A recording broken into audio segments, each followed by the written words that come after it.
الشيخ ابو سلطان اهداني شاي يقول هذا كيلوه $60,000 اسمه شاي الملوك. وقليل حقك يا ابو. روح البنك وحط وديعه.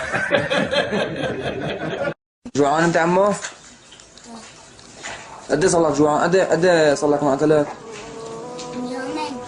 من يومين صار لك ما اكلت؟ طيب قل لي شو جاي على بالك انت؟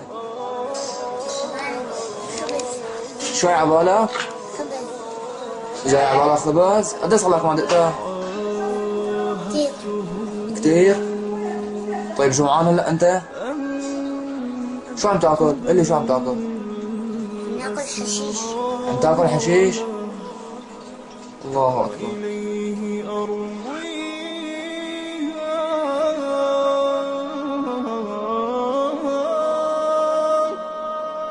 فصدقت في عهدي معه وبدأت أحكي.